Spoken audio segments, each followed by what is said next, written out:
mute you really quick, and then I'm gonna be RB, brother. Sounds good.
Good morning, everybody. Welcome to Conversations podcast number 1.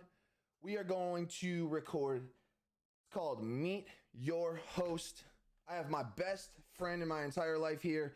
He is going to be doing a reverse interview of me, myself, the Kryppkeepa, also known as Manny Medina, for those of you that don't know my real name. I appreciate everybody being here. We are just going to talk. We're going to go over some stuff that you guys have never heard before, so you guys can get acquainted with me before you guys hear me interview a bunch of other really cool people. So I'm going to go ahead here and introduce Michael himself. We're going to talk to him for a little bit. We're going to let him talk to you guys so you guys can get acquainted with him, and then we're going to let him take the reins and do my job for a little bit and interview me so you guys can get a little bit more acquainted with who I am as a person. So without ado, I'm going to introduce Michael Allen right here. Welcome, Michael, to the stream. And good morning, Michael. How are you? Good morning, buddy. How you doing today? I'm doing really well, dude. Thank you very much for being here. I appreciate it. Like I said, this is my best friend in my entire life, guys. For anybody that doesn't know, he doesn't have a ton of experience in the content creation realm, so this is brand new for him, but he reached out to me and gave me a really good idea, and we both thought it was best that he does the interview. Like I said, he knows me probably better than anybody else in the entire world. We've spent way too much time together. We were locker partners our whole life. We were middle linebackers pretty much our whole life together. And best friends for probably longer than that. At this point in time, I would say we're probably family versus just being best friends. So tell us a little bit about yourself. We know you. I guess rather I know what you do, but tell us what you do for your job. Talk about your family a little bit. Just give us a little background, and then we'll go right into the recording for myself. Good morning, everybody. I'm Michael. Like Manny said, we've been best friends for quite a while. Manny and I, we're not really friends. We're more like brothers. We have, and I think one of the coolest thing about us is we come from kind of different upbringings, and we also have very different beliefs and views on things and in the world and life and everything. But as you'll see as we go through here, I think we can set a good example for a lot of people out there. As far as my background, right now I have a beautiful wife. I have a 2-year-old son. His name's Boone. And then I have a 2-month-old daughter. Her name is Graceland. And we live in Michigan right now. We have moved over from Florida. We moved back and forth once, and we might be moving back there again. I played baseball most of my life. I've lived around the Midwest, out in Santa Fe, New Mexico, playing baseball. So that was kind of my passion growing up. And then me and my wife got married, and we said, we don't move to Florida, we're never going to do it. So we've had a couple journeys in our lifetime, and through all this, Manny and I, reflecting back to Manny, you know, we've stayed brothers, and we always will be brothers no matter where we're at. So today, Manny was kind of looking for, you know, something for his first podcast, and I kind of spun him the idea, and we talked about, you know, since he's going to be doing most of the interviewing for his podcast, why doesn't he get interviewed for his first podcast, so that you, the audience, kind of know a little bit more about Manny in a different light. So I'll send it back to you, Manny. Thanks, Michael. Well, it's really good to have you, man. It's really cool to make you part of this world, right? Something that, one, you don't experience very often, and two, it's really cool to have you in here to do this. It's a really cool introductory to this in general, because I've always wanted to share this with you, and it's not always easy. You're not a huge gamer. You got a ton of stuff on your plate already. We used to play video games together, so just so everybody knows, we used to play plenty of video games together. But at this point in your life, obviously, you just have different focuses, and I'm trying to go to the content creating atmosphere and trying to make myself a full-time content creator and entertainer, whereas obviously that world doesn't really interlap with your world very often. So it's really cool to have you on here talking about this kind of stuff, going over it, or just even kind of experiencing it alongside of you, because there's very few times where these things intersect, and I'm certainly proud to have you on here. I'm certainly happy to have you here. So this is gonna be very cool. I'm very hyped.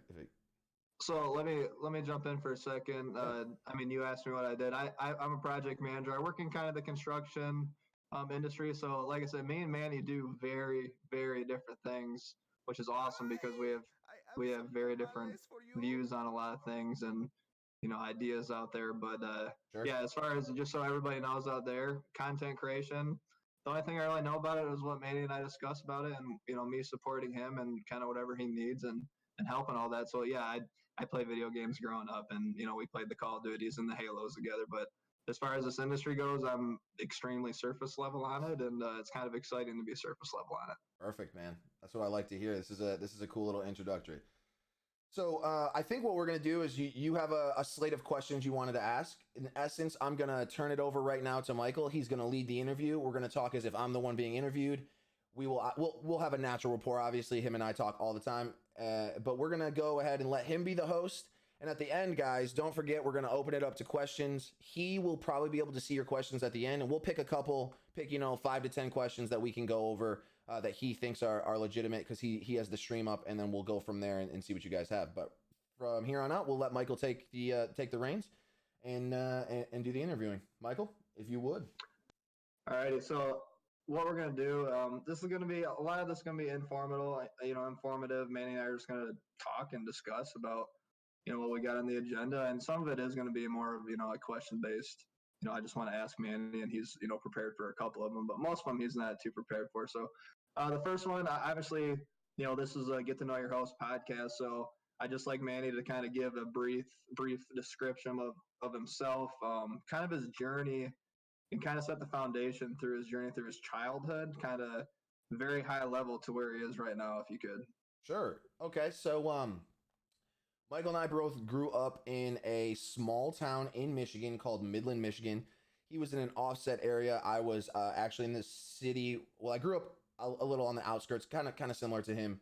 Small farm until we were 13. We raised all kinds of animals. We had pigs, chickens, ducks. And this is like right when I started to meet Michael in my life, was right when we were leaving this house. It was a small farm.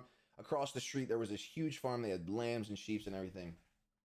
Which was really cool. But that moment in my life is when my parents started having some turmoil, and they ended up splitting up at that time. Went with my mom. My father and I split custody. I didn't see him very often. It was a weird part of my life at that point because my father and I was a very angry young man, kind of coming into where I was and who I wanted to be. Obviously, we know now that at 13 years old, I had no idea who I wanted to be. And when they split, I just was so resentful, I think, of my father and didn't really understand the whole situation, as I think many children don't. So I moved into the actual city, right? And I use that loosely because Midland's still such a small town. With my mother, we moved into in essence, what it was is it was a housing unit that helps people that don't make enough money. My mom wasn't making very much money. My father was kind of the breadwinner for the family, and I moved in with her into a 3-bedroom townhome that was like subsidized by the government. And that's when I first met you. Yeah, we started. That's when we started. I didn't know Manny as far as the farm and all that. I just kind of learned something because I didn't know Manny before that. Sure. We've never really discussed that. I think we had come into contact with each other a couple times, like football, right? Some Pee-wee football in Mayfield, which was our local football program, but we had never really spent a ton of time together past that, right? We had played against each other plenty of times, but past that, we had never really done anything. Him and I both played up a division because we were both bigger kids when we were there, so we played with older kids. So we both played in like I think the weight, right, was the thing that restricted us. So our weight played us with the older kids. So we were playing with people that were either a grade or 2 grades above us, which was really interesting. So that's how we met. That's kind of the point in time in our lives that we met. The rest is kind of history. We played after that. We almost didn't play any sports not together, right? You played hockey, I played basketball, and you played baseball, and then I ran track. I played travel basketball, but I guess I participated in track. I wasn't really too engaged in it. So my parents got divorced. I moved in with my mother, and then if I'm remembering correctly, this is 2003. I think 2003 or 2004, somewhere in that span. My mother actually came down with or was diagnosed with stage 3 breast cancer. So she had cancer in her breast. She had it located in her hip, and she had it located in her spine. And I remember that day pretty vividly when I remember her going to the doctors, and she wasn't too worried. They had checked her out. and they went in for a test. They tested her for breast cancer, and it came back negative. Well, we found out about, I want to say about a week or two later, and I'm sure my memory is kind of failing me here, but she came back, and I remember this kind of, I'll never forget her somber feeling. She walked in with my grandmother, and she had this look that I just can't really forget. It was kind of burned in my memory. And she had found out that they had tested the wrong breast, and that in fact she was positive for breast cancer. So thankfully they ended up catching it. I remember being very angry at the fact that they didn't catch it right away. I remember being very angry kind of at the world, and at that point in time in my life I had already been kind of very angry at the world because of what was going on. And this just didn't help, right? This just didn't help. And I didn't spend very much time with my father. And I love my father dearly. I'm very good friends with him now. We get along very well. I see him more consistently at this point, but at the time we were certainly not communicating very regularly. So this sent a huge wrench into my life. Thankfully, my mother is 100% cancer free. She's been 100% cancer free for a while now. She obviously has everlasting effects from the medicine and the chemo and all of that, but she is about as healthy as you can get when it comes to post cancer for her situation. She had a very, very dim diagnosis. We were kind of preparing for the worst at a couple points in time during her journey, but thankfully she's the toughest freaking woman I've ever met, and she pulled out through it. So Manny, let me jump right in please. and say something there. I mean, we're going to touch on that a little bit here also, but I just want to make sure that the audience is aware that you were 13 at the time, and I believe your brother was 11, if I'm 10. Yeah, so he's 3 years younger 10. than me. Yeah, 3 years younger than me. So you guys moved off this farm. You moved into a townhouse. Yep. You, your mother, and your brother Jeremy, and then your mom gets this diagnosis. Yeah, that's exactly what happened. So we're kind of spread. My brother's really obviously too young to truly understand anything that's going on. My brother's a trooper. Like I said, his name is Jeremy. He's a fantastic kid. He's really great. I love him to death. And if I had to pick anybody else to be, kind of the heart and soul of who I would look to past yourself, it would be him, man. He's an incredible guy, and for anybody that doesn't know him, you guys will obviously meet him in the future. We'll definitely do a podcast with him so he can talk about his experiences as well. So we're 13. We get into that. Our high school that we went to is called Dow High. Played a bunch of sports, did really well in school, and then my journey after that takes me to West Virginia. I went to West Virginia for a pre-med degree. Went for 3 years, ended up leaving early and having to finish later because that's when my father was having trouble with his home situation. My mother was having a lot of trouble with my brother. He was acting up in school. He wasn't showing up. He wasn't doing very well. He was having a lot of personal issues. So I decided that going home was the best option. Mm-hmm. Obviously, in hindsight, when you look back on it, I probably should have just done what was best for me, because I can't quite help people until I help myself, right? You can't better other people until you've kind of put yourself in a really successful position. But once again, right, when you're young and you're growing up as a man, you just don't know these things.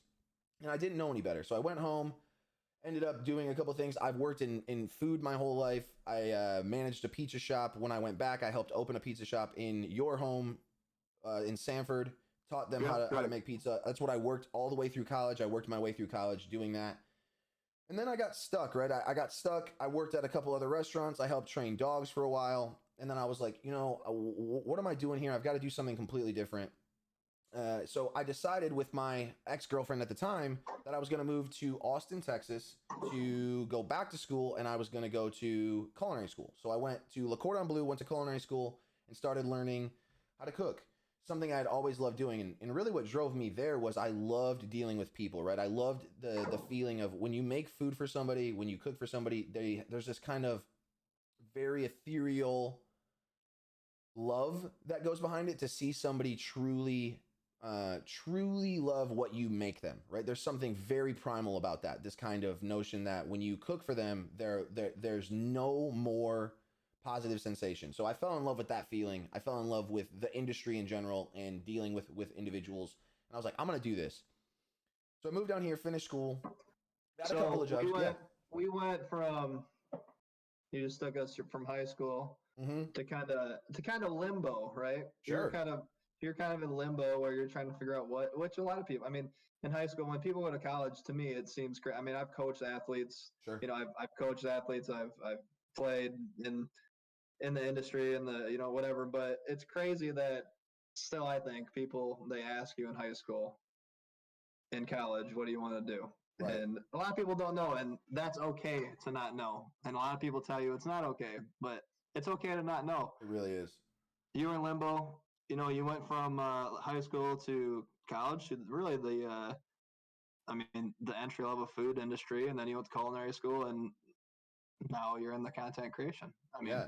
So I just wanted to stop and kind of do the high level journey through there, and then go ahead and continue with that. Definitely. Definitely. Yeah. And now, so what it's led me into now is now I sell wine for a living. I work for a distributor. I'm a salesperson for a distributor. I sell wine. I have my sommelier certification. And then obviously do this on the side. This is the end goal here is to make content full time, YouTube, Twitch, streaming, and then take that into obviously bigger things, right? Take that into bigger things. That's not just always streaming on Twitch, not just always making YouTube videos. And in an exciting new venture like this right here with a podcast, going to be interviewing really cool people and talking about all walks of life, which is exciting. Awesome. All right, so that's kind of a high level overview. I just wanted you to just kind of set the foundation here. The next thing I want to go into is branching off of that. I want to know some of the challenges and I don't want to know everyone. I don't want to get into the weeds on it. I just want to know if you have a couple challenges that turned, from your upbringing that turned into the characteristics that drive you as a person today. Yeah, I think if you could highlight what those are. The first thing that comes to mind, I think, is kind of growing up. So it's weird. Midland, for the people that don't know, and some people I know in chat definitely know, but for the people that don't know, Midland is this kind of weird bubble. Dow Corning is based there. So there's a large portion of the population that has a good amount of money, right? I wouldn't say it's extremely wealthy, right? It's not Connecticut by any means, but it is certainly a position in the middle of nowhere where there's a bubble of people that all have a good amount of money. And my family grew up with very little money, right? My father was a very hardworking man. He did construction and that type of work for his whole life. He's very keen at those things. He's very good at those things. And my mother worked in a greenhouse, and I'm sure she did some other stuff. She was a seamstress for a while. She's done plenty of jobs in her life, but during my upbringing, she was doing those sorts of things. And we just grew up with very little money. So that's why we were raising our own food. We did a lot of hunting and fishing to make sure that we always had our own food. And to be honest with you, we would pick up things from Commodity pretty regularly. And for people that don't know, Commodity is in essence a food pantry, right? It's a food pantry where you go get things that people donate. And that kept food on our table. So we grew up pretty impoverished. And I think the thing that helped me realize is this is no disservice to my parents, but I absolutely did not want to do that to the next generation, to my children, right? I wanted to make sure that I was as successful as possible. Thankfully, the people around me, my friends, my teachers, my leadership, my parents didn't graduate college. They didn't go to college. They didn't even think about college. And people pushed me to go there. I was always kind of inherently very intelligent as a kid growing up. And I thankfully decided to go for the route of I'm going to learn literally as much as I possibly can in my life. And I'm going to try the best I can to better myself. And I kind of always told myself that I was going to be a millionaire before 40 because I wanted to give my kids every single thing that I didn't have, right? Every single thing that I didn't have. So that was probably the first challenge, is just realizing that not having money can set you back, but it's this huge driving force of money's not the important part. It's experience, and it's knowing that that there's so much world out there that you can experience if you don't have the means to do so. And I was like, I convinced myself at a very young age that I was never going to let myself go through that or put my kids through that, because I wanted them to be able to experience whatever they could, right? Whatever they could. Absolutely. I think the other hardship was because I was estranged from my father for a while, and because my mother was sick, I was kind of always taking care of the house, and I was managing myself, right? I was self-managing myself. So it was difficult. I kind of had to grow up a little bit faster than some kids do. I didn't have the potential to just sit at home and listen to my parents tell me what to do and do all that stuff for me. So I had to grow up a little bit faster. Now I think, and this might be wrong. I'm by no means a psychologist, but if my mind doesn't fail me here, it's probably why I have such a high characteristic for things that people would equate to childish things, right? I love superheroes and I love video games and I love these things, and not by no means are video games just for children, but I love these things that kind of remind me of this youthful spirit. I think that's the better way to put it. And the reason I think that is because I missed a lot of time where I could just freely do that without having to worry about other things. So I'm making up for it now in this really productive way, in this in an environment that didn't even exist when we were growing up, right? This streaming, this content creation, these things did not exist when we were growing up. We were still watching black and white videos on YouTube, and YouTube wasn't really what it was now. So I think that was a really cool factor in the sense that me having to grow up really quickly also gave me the ability to now enjoy things that are fun and playful as an adult in a really mature way. And I think that was probably pretty cool. I don't know. I'm sure there are other hardships, right? Life is kind of full of those things. But I would say that was probably the biggest X factor for who I am now, in terms of like having to grow up really quickly because of the situation with my family, with my mom being sick and my father and I being estranged. And then just growing up really, honestly, dirt poor. And thankfully, I had a lot of really good friends that helped me with a lot of things. I had people pay for travel basketball teams for me. I had a ton of good friends I was always at their house hanging out. We spent a lot of time on the lake, and we didn't really do a ton of things that involved money, right? We went hunting a lot, right. We went fishing a lot, we went boating a lot, and we didn't need money. And the best part about my friend group, and we have a group of 7 of us that are all very close, was we kind of just existed and we had fun doing literally anything as long as we were together. And that was a structural thing too. I'm not sure that was a hardship, but that was certainly a thing that shaped me. I realized that the small things, the things that matter, are the times where you get to just spend your time with the people that you love. And as long as you're doing that, it doesn't matter what you're doing. It doesn't matter if you're in Saudi Arabia. It doesn't matter if you're in Egypt. It doesn't matter if you're in South Africa. It doesn't matter if you're in Brazil looking at cool stuff. If you're with cool people that you love, everything is just so much better. And that was really one of those turning points too, when I realized that, man, it does not matter how much money I have. I can be happy just existing around good people. Totally agree. So the one thing I want to go back to is you said that the statement you said was that you thought that you had to grow up quicker than most, definitely, because of your situation. And I think that actually when we were teenagers and when I met you, I think that's what drew me in towards you, is because you were very mature and you had lots of ideas. Sure. And you also, I mean, you kind of played a father figure to your brother also, because you two were living in the home. And I know that, and I love your father. I love him dearly. He's wonderful. But as far as you living in the same house as Jeremy, I saw you always kind of making sure that he was okay, he was doing okay, and that if he needed help with something, that you were there always for him.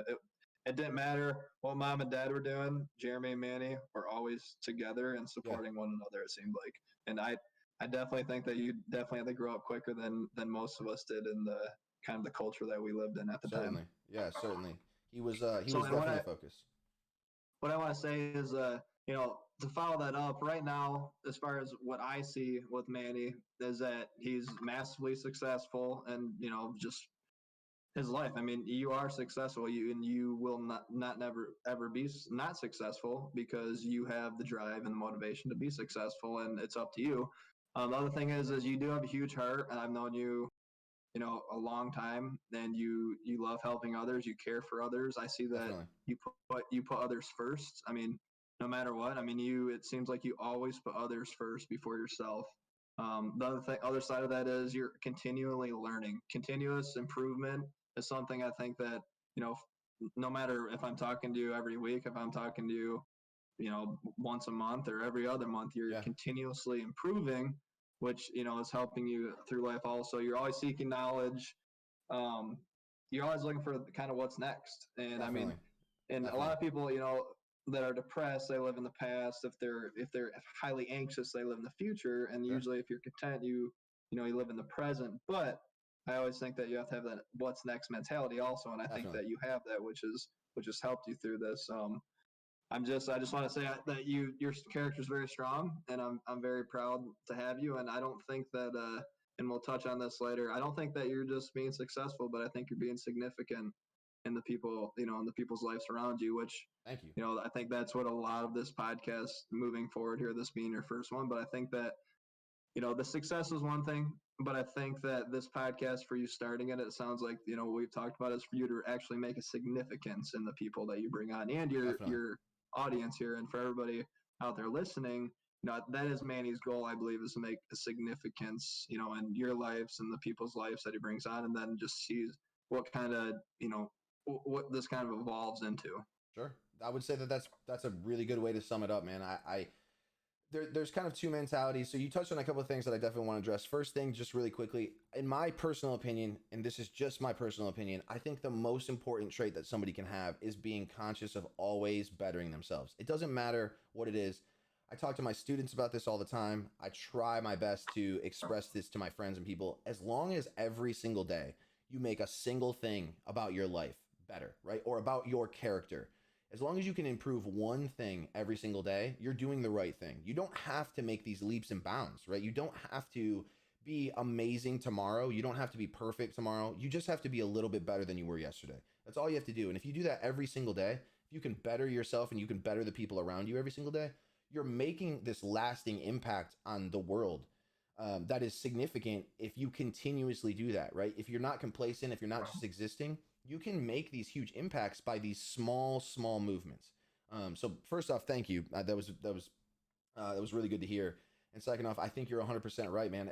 The goal is to not just be part of the world, but to shape part of the world, right? To be a significant force in what people see, how they're entertained, how they live their lives, and to hopefully do that in like the most positive way possible.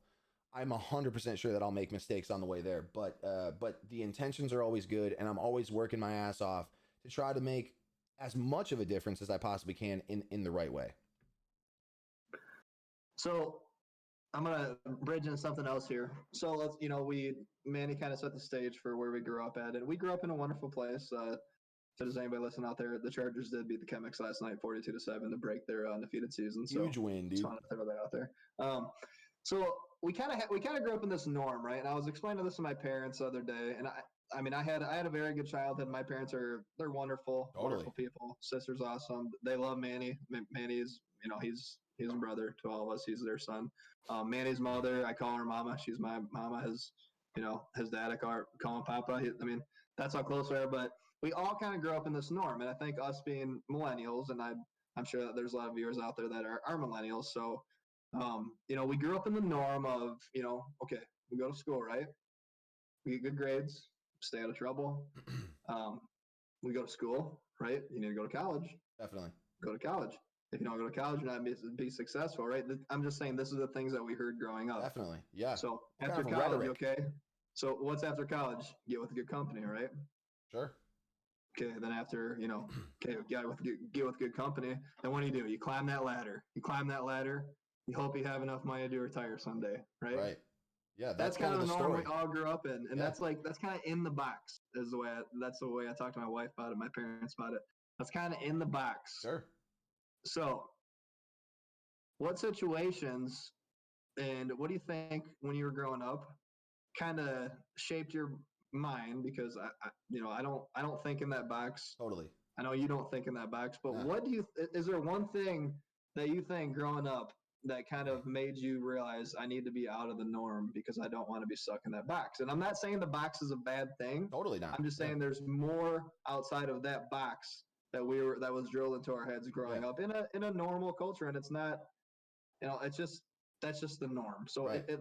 Go back, and if you could think of something that kind of makes you go out of the norm, I'd like to hear about it. Yeah.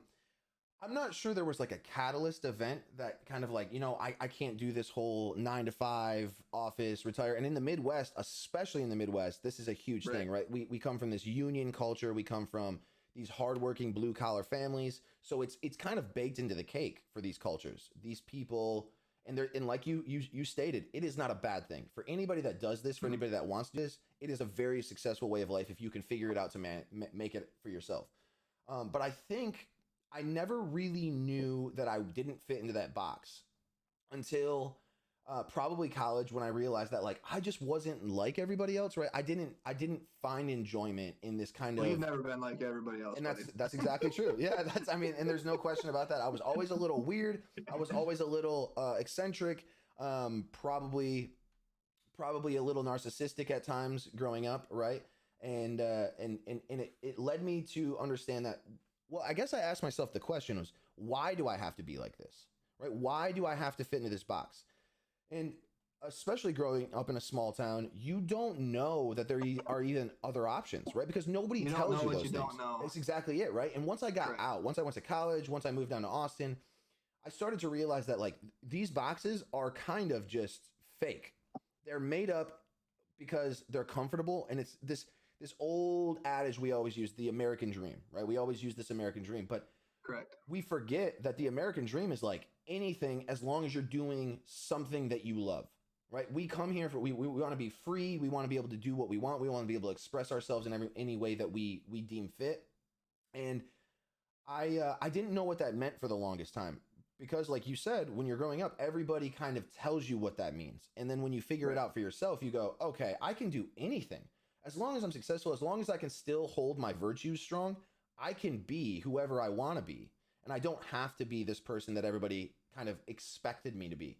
And I was never that person to begin with. Like you said, I was never that person that kind of fit in the box. I was always the kind of goofy outlier, class clown, silly dude. And now I have those kinds of traits a little bit more refined, and it allows me to find pockets where I can excel that are maybe not so traditional. And I think, man, if I had to think of a catalyst, I'm not sure that I know of a single moment in time that existed where I was like, it just kind of clicked for me. But I think it was this progressive journey through my life where I kind of unchecked all the boxes, right? I went through and I was like, I can be all of these things. And then I realized that none of those things were going to make me happy.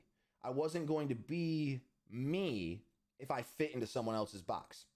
So I did everything I could to be the outlier. Yeah, always. I was always kind of counterculture all the time. And maybe that was bad. That's kind of like a lot of our friends group is ever. I mean, a lot of people don't know that, but that's a lot of us who we are, and that's just kind of how we like to do things. We saw, the crowds there. I mean, there's nothing wrong with the crowd, but we want to try to, pull the crowd along with us and maybe find something that, bigger and better and help these people also. Definitely. I think one of the other things that's always kind of helped me was I've always kind of been a leader, and this goes to yourself too. And I think this is a huge reason why we've always kind of drawn to each other, is because we're both very strong leaders individually.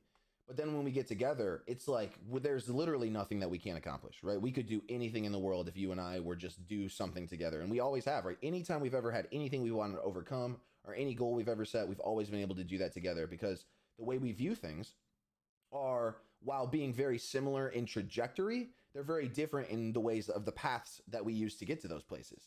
And I think that's always been why we've kind of drawn to each other, because we have these strong characteristics. We're both kind of alpha males, and we're both very accepting of allowing another alpha male into the room to better our position as a man, right? And I think that's not always easy as somebody that's a leader by nature to go, okay, Absolutely. This other person's also a leader.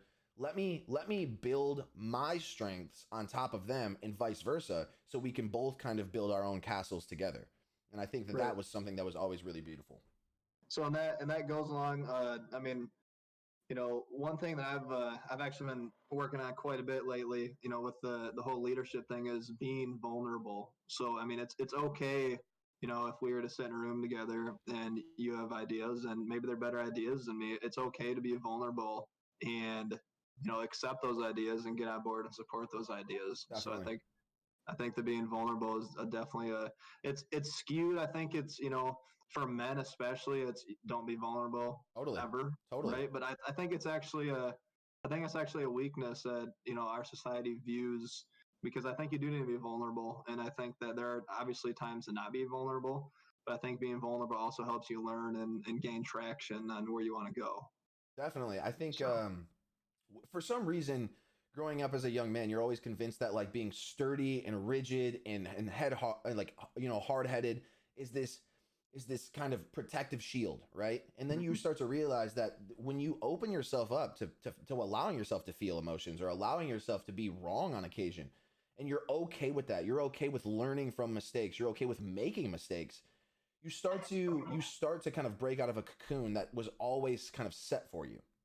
And I think you're 100% correct. We're kind of convinced as young men that being that vulnerability, right? These periods of vulnerability are weaknesses when really they're just either learning experiences or you're allowing somebody else to flourish in front of you, right? That's kind of part of being a leader as well. Is when someone has a better idea, when someone has these strengths, knowing when to allow them to show their strengths, knowing when to allow them to be the best version of them, that is a really strong leadership characteristic. And you have to allow yourself to be like, okay, I'm going to take a back seat to this, and it's all you because you're Correct. better suited for this job.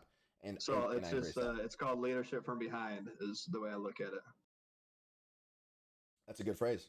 I like that a lot. Yeah, you're leading from behind. I mean, there's lots of types of leadership, but there are times I believe that you need to lead from behind. Certainly. Certainly. So let me. I was gonna. We were gonna talk about Midland and Austin and all that, but I mean, you've touched on Midland quite a bit, so Sure. we're gonna move past that. But this will go right into it. The next thing I want to talk about is kind of your attitude, your positive outlook on life. Your motivation. Just, I mean, there's a lot of people out there, motivation, inspiration. A lot of Sure. people can kind of look at it as cheesy, but I mean, really, what it comes down to, I think, is your passion. I mean, what is Yeah. there's a lot of people on this, listening that are probably passionate. I mean, they're passionate about something, and a lot of it's probably content creation or in the industry that you're in. But just talk to me about your passion as far as not complaining, looking at the Yeah. positives. What's your motivation? Just kind of like an everyday. How do you feel? Like, talk to me about your feelings every day when it Yeah. comes to that. So that's a really good point, and a lot of this kind of piggybacks into the fact that I've done a lot of coaching as well. And for anybody that doesn't know, I currently coach boxing and Muay Thai. And if anybody, first off, anybody doesn't do martial arts, and you've ever wondered whether or not you should do martial arts, just try it. It is it's such a thing that strengthens your soul as an individual. It hardens your body, but it strengthens your mind. And I think that those are two things that are invaluable to anyone. If you can strengthen your mind while you're also bettering your physical body, I mean, there's no loss to those things. But to touch on my outlook, I would say that sometimes, maybe not sometimes, I would say that I'm inherently an overly positive person, I and it's agree. not for the sense of like naivety, right? I'm not naive in the sense that everything is just always cupcakes and butterflies, but there's always something beautiful in every single thing. Even when I make mistakes, even when I get into disagreements with people, even when there's certain things that you don't see eye to eye with stuff, or things happen in your life that aren't as, I guess, joyful as you might want them, there's always something there. And as long as you look at it as two things, right? One, it's obviously it's either happy or just joyful, and you can relish in those things pretty easily. Or if it's not quite as positive in immediately on the surface, there's something to learn from it, right? There's something to learn from it. And I touched on this earlier. As long as you're bettering yourself, mistakes are the best thing to learn from. They're the only time where you truly go, that didn't work, right? You don't learn You a either ton. fail, you either win or you learn, right? That's exactly it. You don't learn a lot from just always being successful or always having No. everything you have. It comes in those times where it's difficult or you have to push yourself harder than you ever thought you had to push. But yeah, I would say that I'm an inherently positive person, and I think that I try to spread that joy all the time. I make mistakes. I have days where I'm down, but I'm even on the days where I'm down, I'm still always trying to find the best thing inside of that moment, every moment. And I tell this to my students all the time. If you can win as many moments a day as you can, right? Every small piece. If you can win all of those, then they start to add up. You can't have a bad day if every single thing you do is either positive or a learning experience. You can't. Right. You know, and you can only have a bad day if you allow yourself to have a bad day. That's also exactly correct. You know what I mean? Nothing. There's something in that day that's beautiful. Whether you, yeah. So yeah, I just want to talk. I just want to jump in and say, some of the points that because I knew exactly where you're going to go to. I know you're going to talk about, being an over positive person because that's who you are. But I just wanted to get that out there so everybody understood who you are and how you are. And that's a lot of what I appreciate about, talking to you about just about life in general. As far as, complaining, I don't have any room for complaining, and you don't complain too much either. I think that, there's no complaining was something awesome to work on. The positive, thinking about any kind of positive that you can think about in any situation, no matter how hard it may be, you can always change your attitude in that situation. Right? Definitely. Yeah, you have that choice.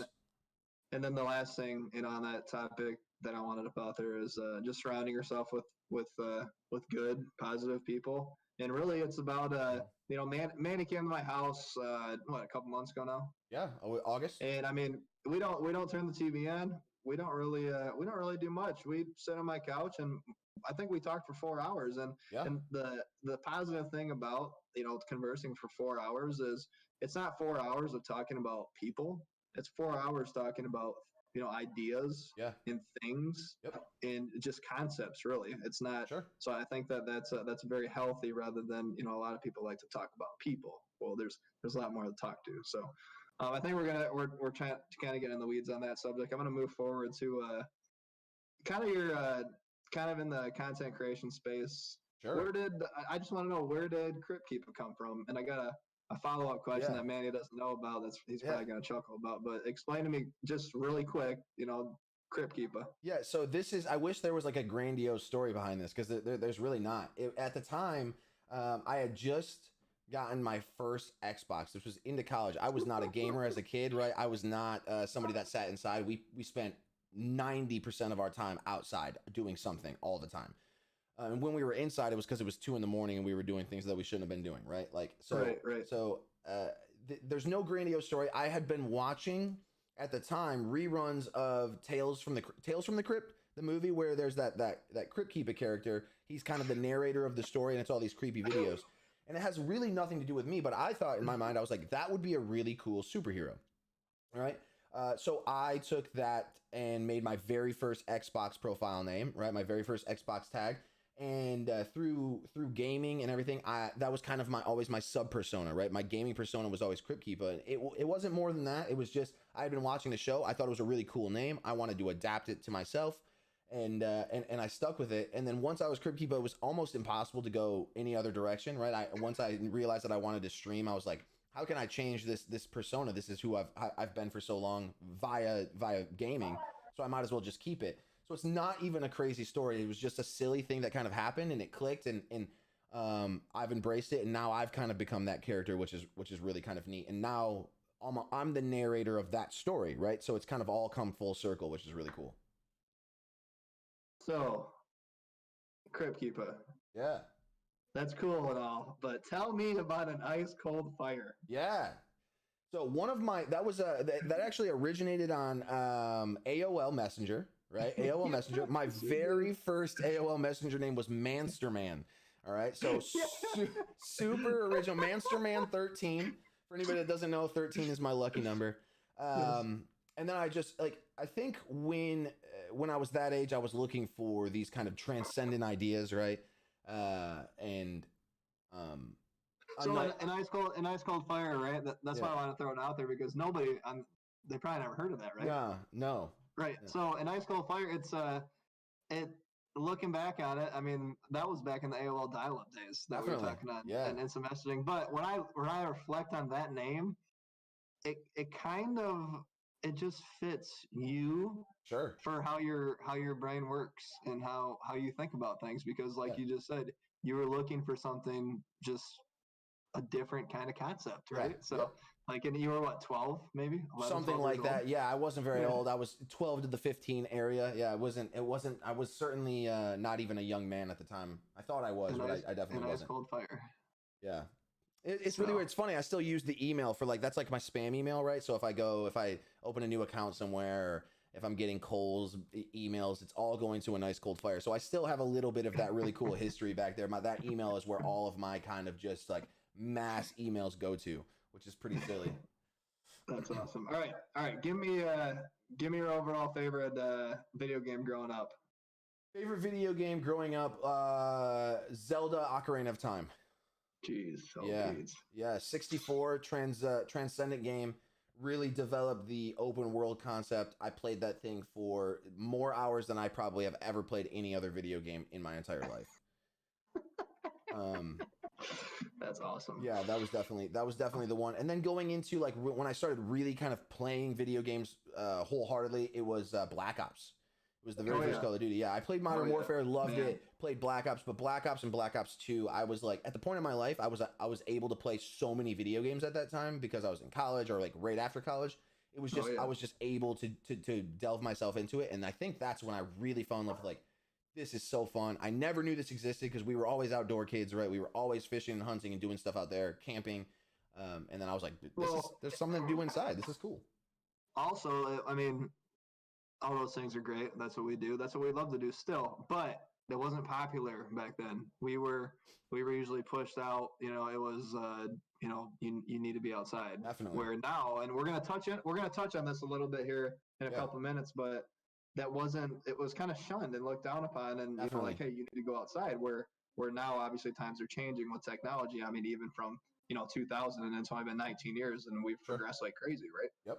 So we'll touch on that. I want to switch into sports, and I want to ask you, how growing up playing sports. I mean, that's basically what we were obsessed with. That's what we did. That's what we love to do.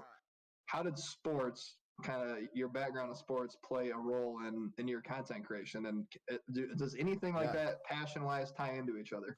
Yeah, so, well, I think it kind of goes back to a little bit. There's a couple of things. The first thing that I can think of right off the top of my head is leadership, right? Or figuring out who you are as a individual.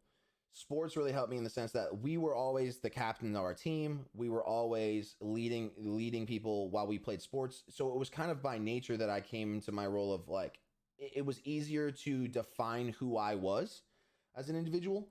It also teaches you this unbelievable amount of confidence, right? And so it gives you, and it's not always sports. It can be anything for anybody. It can be music. It can be acting. Whatever you do, there's these characters. For me, sports led me into confidence. It led me into my ability to lead people. It led me into the ability to understand that there were different types of people that needed different types of love in different atmospheres, right?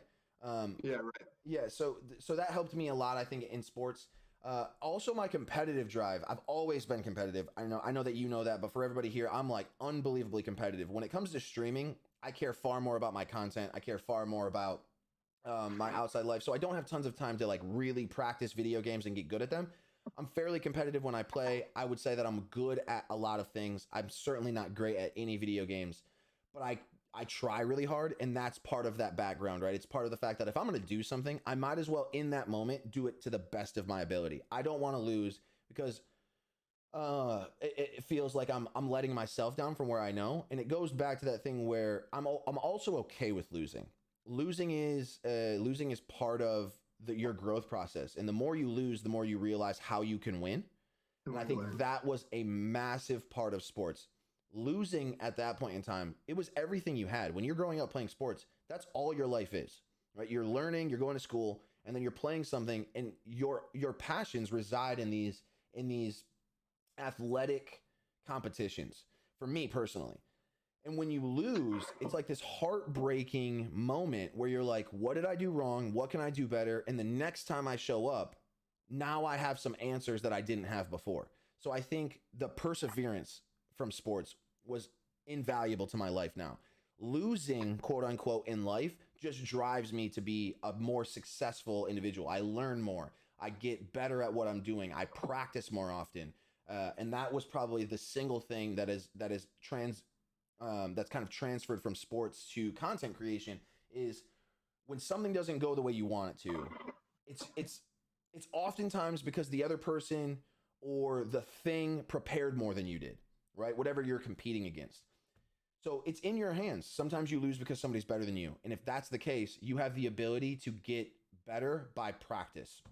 And that's a very strong thing that people don't realize. And if you've never been competitive, or maybe you're not a competitive soul, that's absolutely obviously okay. But for me, losing was never an option, right? It was never an option, especially because of the upbringing, right? Losing felt like something that I was going to be stuck in that cycle again. And I didn't want to be stuck in that cycle. So even when I'm in my life, even when I'm day to day, my job, my hobbies, losing's not really an option for me. I need to be successful. That's something that drives me in my heart. And sometimes that's something that sets me back a little bit, right? Because I'm so competitive. But it makes me a more successful individual in the end. And I would say that sports helped me do that. Not only that, but I think not often do we touch on the fact that being healthy physically is so good for your body and for your mind, right? We think that strengthening our mind is just reading and learning and stuff, but if your mind can't truly be healthy unless your body's as healthy as you can possibly make it. So I think that exerting yourself physically, keeping yourself in good shape, or at least as good shape as you deem fit, is a very, very good characteristic to try to strengthen your mind as well. Because I've noticed that my memory, my focus is all better when I'm truly devoting myself to also physically driving myself. It might be a personal thing, but I genuinely think that your mind is healthier when your body is healthier. And that came from, obviously, from sports, right? I was always an athlete. I continue to be an athlete. I've had a lull period, right, during culinary school where I was a lazy piece of shit. And and that was also that was funny. my most downtime, right? That was also my most kind of depressive state, if to say that. And they go hand in hand together. I think so. You know what I mean? And like absolutely, I said, they absolutely do. It's anecdotal because it's just my experience, right? It's just my experience, but I've also seen other people fall into the same habits. And after experiencing those and being around athletes my whole life, you see when people stop it, and you see what starts to happen in their mentality and their focus and their outlook. And it's just very, very rarely do you see somebody that's not at least a little physically active, or at least physically focused is a better way to put it, who also has this like really keen mind and really keen ideas. They're usually like brother and sister to each other. Correct. So I'm going to stop you, because you could talk about this for an hour, and I know you could. Mm-hmm. Give me a moment, give me a sports moment that, and I'm going to ask this question, and I want the response very quickly. The best moment that you had growing up in sports, and I want you to answer the first thing that pops into your head. I don't want you to think about it. What is the first thing that just popped into your head? Best moment in sports? Correct. So two things popped in my head. Favorite? My favorite moment was we were playing football. I had a coach named DeBoer. We had a really, really, we did some stuff at the end of a game that was probably unacceptable now that I look back on it. They were kneeling. I remember that game. We attacked their quarterback out of rage. We were kind of this Renegades crew right at the time. Yeah. And the next game, he was in the locker room, and I remember him being upset, but he wasn't upset at us. He was and he wasn't. He was upset at the fact that people viewed us in a bad light based on one mistake we had made. And he was very inspirational to me. He led me to understanding that you can lead with a stern fist while also being very friendly. And I think that there's something beautiful in that. But I had never seen him be emotional before. And he shed what seemed at the moment one giant tear, right? This giant tear, because he was truly hurt that his boys on his team were being looked at like villains because of one mistake we had made. And that was because of one emotional mistake. Yes. As teenage boys. We were 15, 16, 17. Exactly. I know exactly what you're talking about. I was a part of that. Yes, you were. So were a lot of our friends that may be listening, but absolutely. And his passion, I mean, it was truly something you had to be there to see. It really was. Sure. I know exactly what you're talking about. The single thing I think that stuck with me the most in that moment was that he wasn't mad at us. He was disappointed in our act, but he was more disappointed that he thought that one act could define the outlook of young men. The perception of his and team. that stuck with me. It reminded me that even if people make mistakes, sometimes people make mistakes in a moment and that doesn't define who they are. And that has stuck with me for my entire life. You cannot define someone based on a singular mistake that they've made in their life. Because if we always defined every person by their worst mistake, everyone would be a villain, right? We can't do that. You can't define people by their worst mistake. And that stuck with me for the rest of my life. It's funny because I've had game-winning shots. I've had huge plays. I've had amazing games. But nothing stuck with me more than realizing that there was more to an individual than their worst mistake. That's right. Amazing situation, and it's also amazing. We're gonna get off this topic because, like I said, a lot of these things, everybody, we could, like I said, this is why Manny and I sit down a lot of times and we just talk for 5 hours because we truly just love conversing about ideas and things that have happened. But it's amazing. I'm gonna end that subject with this. It's amazing how your childhood and just a couple things growing up in your short 18 years of life can really define and weigh on you for 80% of your life. So, and we're gonna go into. I'm gonna say a couple things about that here. Definitely true. We get it. But I want to jump into a space that there's 2 things here that I'm not too familiar with, and this is something that you're starting here. I want to know what the beginning goal of this content creation is, and after that, I want you to bridge into what the ultimate goal, and I'm not going to say end goal. So when Manny, we were bouncing some ideas back and forth. Manny said, what the ultimate end goal is, and I'm going to call him out and say, there is no end goal, buddy. Sure. There is never an end game because you're always going to be searching for what the next thing is, right? Definitely. So I don't want to know what the end goal is. I want to know, what you're starting here, and then I want to know what the big picture and what your big idea is and what you want this to evolve into. And then after that, I want to know how the community can help each other get to that goal. Definitely. So the first thing, so to touch on the beginning, what is the beginning? I've kind of always been an entertainer by proxy, right? I didn't know it at the time, and I don't know that there was a definitive for that when I was growing up. I didn't realize that that's what I was, but I was kind of always by nature an entertainer. And when I realized that there was a space for entertainment that I could enjoy, I could play video games, I could have fun while doing it, and I could hang out with people interactively, it felt like something that was kind of made for me to be able to do. So that was really compelling to me. So the beginning simply came from the fact that I could do something I enjoyed while also doing something I was good at, right? I was always good at entertaining people. I was always good at making people laugh. I was fairly good at being inspirational to people, which I've certainly gotten better with as my life has gone on and as I've matured as a young man. But that was where it came from. That's where it all started. And when you start doing stuff like this, you don't know what that means. You don't know how much work you have to put into it. You don't realize how many hours that go into it that nobody sees. You just I want to entertain people. I want to have fun. I want to do this. And then it becomes this hobby that you delve into so deeply that you put so much time into. And it's very fulfilling, right? It's very fulfilling to meet people from all over the world that you've never met, but you get these close relationships with because you're spending so much time with them interacting because they just want to be around whatever you have to offer. And that's a really beautiful thing. So going into that, obviously, the content creation is something that I would love to do full time. I would love to make YouTube videos and stream on Twitch and do podcasts and things like this where I'm constantly always growing an audience that I can spread knowledge with or spread entertainment with, make people laugh, all of that stuff. So that's like the path. That's the path. If I had to say where I see the trajectory of it going, maybe is a better way of saying the end game, right? Like you said, that's a very good thing to say. It's never about where you are, because if you're worried about where you are, then by the time you get there, you need to get further, right? You need to get somewhere else. Right. It's like the ladder of you're climbing a ladder and that ladder got you there, right? Mm-hmm. And there's a second ladder and that ladder's out of reach. And what got you to that first ladder doesn't get you to the second one. You're going to have to do something else to get there. Yep. So if I had to say what the trajectory of the goal is, I touched on a little bit, to be full-time content creation, but I want to take it into bigger things, right? I want the podcast to be something that possibly, or something like this, a talk show that airs on actual television, right? That has some national or global influence on people. And it doesn't have to be on traditional television, but I want it to be this global event that people watch. I look up to people like Joe Rogan.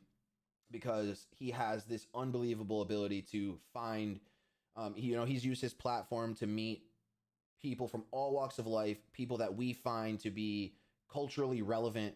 And I find that to be very, very compelling. I would love to talk to those people, to interview those people, to be the person that's always on the call with people that people want to talk to.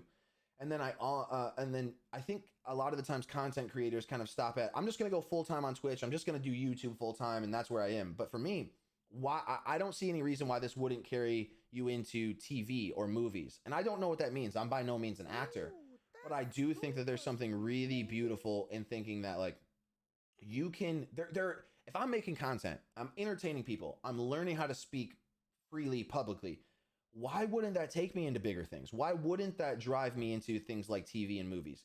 I don't know what that world is like, but I don't see any reason why you always shouldn't be shooting for the next thing, right? The next thing after content creation on things like Twitch and YouTube just seems like a natural transition into movies and entertainment or commercials or things like that. You see the people like Ninja and Dr. Disrespect. These people have global recognition because of what they're doing that transcends these platforms.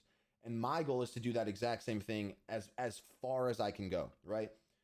Right. While also being driven by charity. So everybody that's part of the community knows that.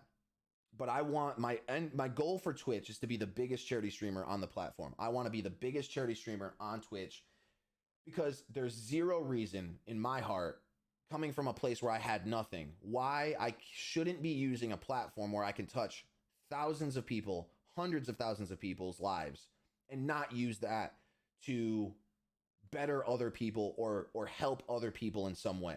So the goal on Twitch is to be the biggest charity streamer on Twitch. I want to be the single biggest charity streamer on Twitch, and then obviously I want that to carry me into to bigger and better things.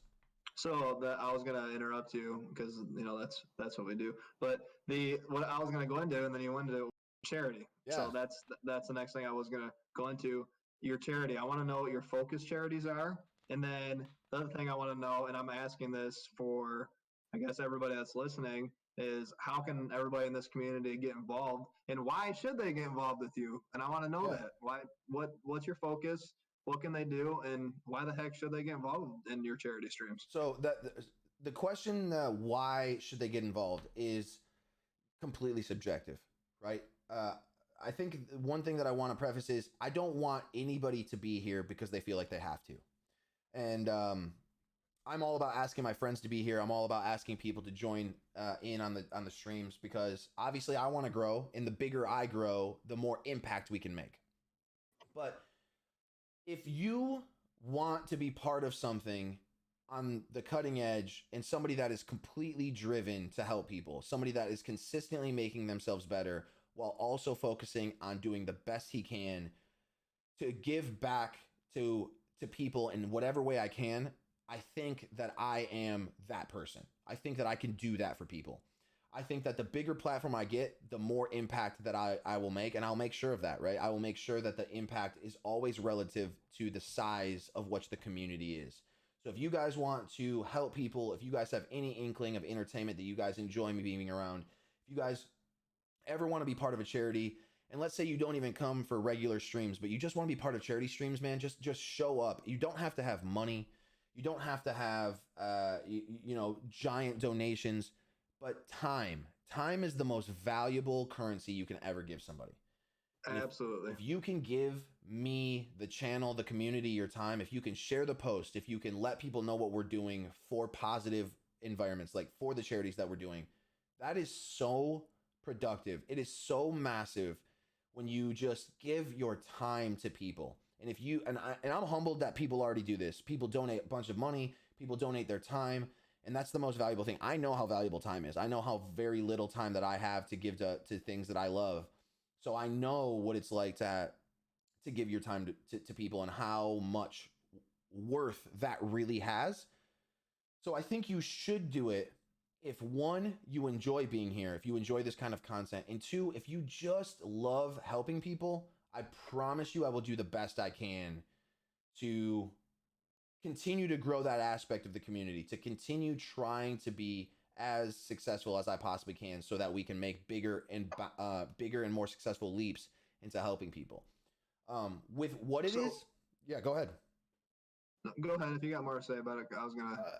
In terms of charity, why I do it, I'll touch on it loosely. Why I do it is because when you come from a place where you don't have everything, there were times where we wouldn't have had food if people weren't kind. There were times where I wouldn't have had Christmas presents if people weren't kind. And I see zero reason now that I've made myself to at least successful in my respective situation, why I shouldn't do that for other people. I don't need that recognition. I don't need people to come to me and say, "Oh my God, thank you for this." I didn't know the people that gave the food. I didn't know the people that gave the Christmas presents.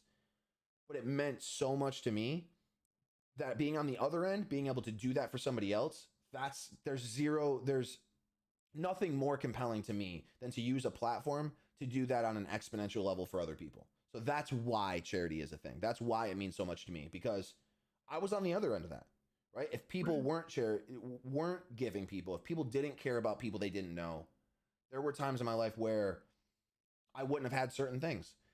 And if I can do that for other people, I'll spend all my time doing that for other people if there's an opportunity to do so.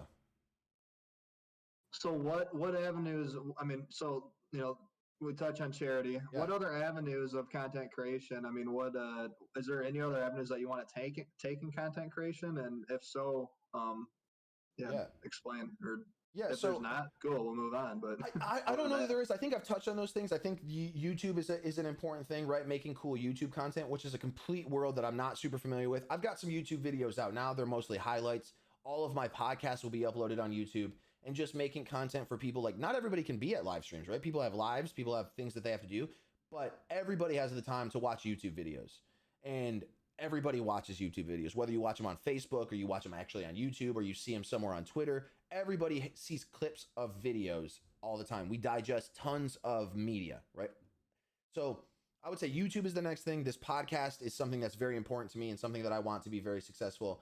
And then kind of going back to where we were, it's important to me to take that into further, to TV, to movies. That's far down the road, obviously. But those are probably the avenues that I would say are the trajectory to where I'm going. Twitch, obviously, I want to get bigger. I would love to be full-time Twitch streamer. And then that leading me into those avenues by proxy. So why gaming?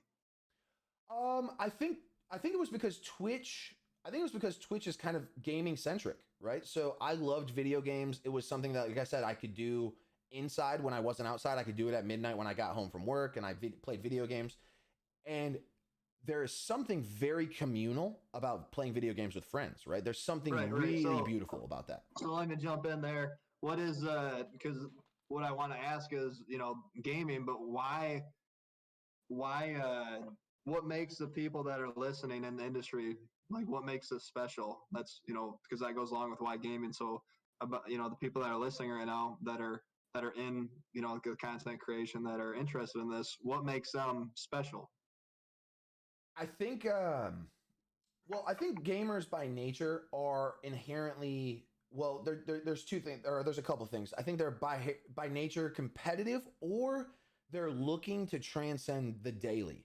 So you talked earlier about the box, right? And video games give you this really beautiful way to get outside of that. You get to live a unique story. You get to live this unique environment.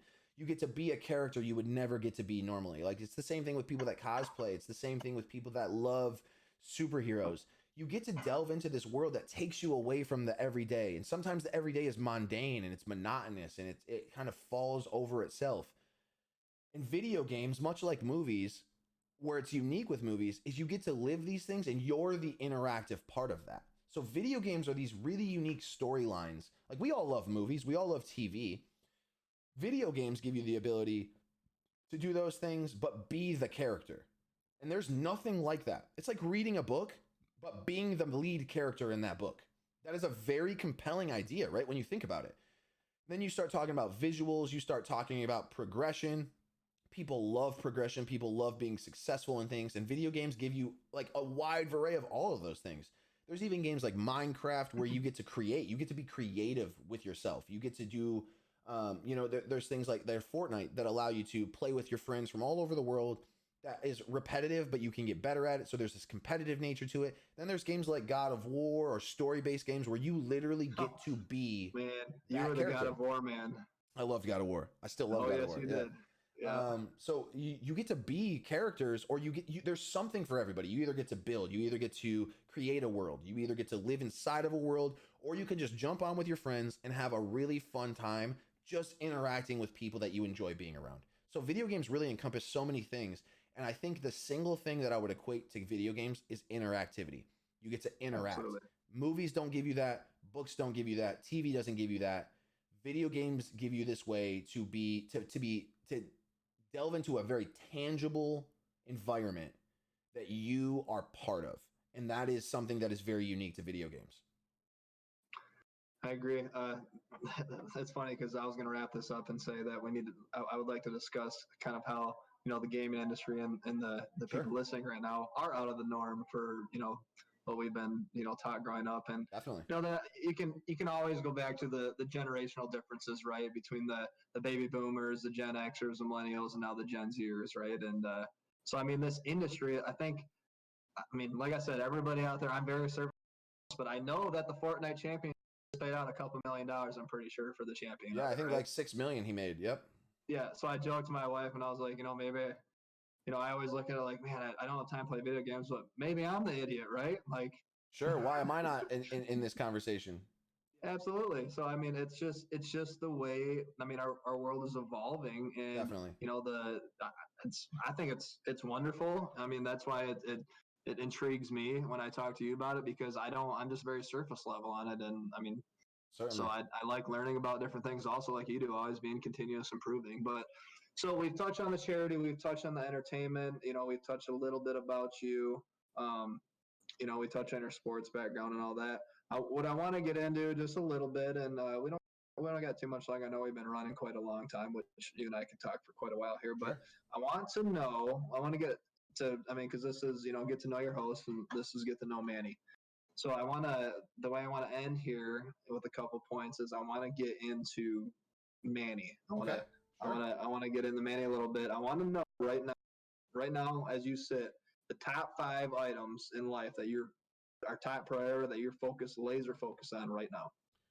And if there's not 5, there might be one or 2 or 3. But okay. I just like you to touch on those. They probably will be more like ideals, I would say. Cool. So I think strengthening my body and my mind is one of those things. Right now, for me, martial arts is a focus. And it's because of 2 things. One, I like to train. I like to be better at something. I like to better my body. And I also want to be the baddest motherfucker around. You know what I mean? Like, why not? Why not if I can? When I have it, why not? 2, I coach. I get to help people feel that. I get to help people feel stronger. I get to help people feel more mentally adept to something. I get to help them understand their bodies in a better way. Because martial arts gives you this very spiritual and physical transcendence that not a lot of other things do. So I would say martial arts is certainly one of those things. And then I would say family, right? I have a beautiful girlfriend, Jackie, who's always around and very supportive. I have 3 beautiful dogs. We will have kids in the future, I'm sure. So whatever that means, right? Whatever that means for us. I don't know that it means a city. I don't know that it means a certain place. But as long as I'm focused on bettering that relationship and we're continually growing together to make a better livelihood for ourselves and to experience things together, that's probably focus number 2. We garden right now. We take care of our home. We love our dogs. We experience things. And that's important to me. And I would probably roll my friends into there too, right? We have known each other since we were kids, like we were talking about. And there's a group of us that all have known each other for so long. Treating the people that you love, it's so special. Like nobody has that, right? We have a group of 7 guys that are so close, and most people have like 1 or 2 really good friends that they've known from high school. Some people don't have any. We've known each other, and at this point, like you said, we're not even friends anymore. We're family at this point.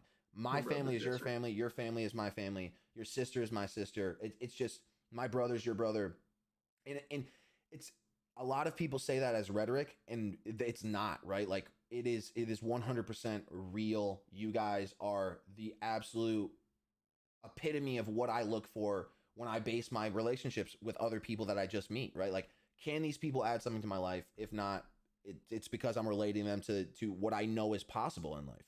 In relationships like what you and I and Andy and Nate and Durfee and all those guys have, that is something that if it doesn't give me something like that, or it couldn't give me something like that, then I think I know where that sits in my relationship query.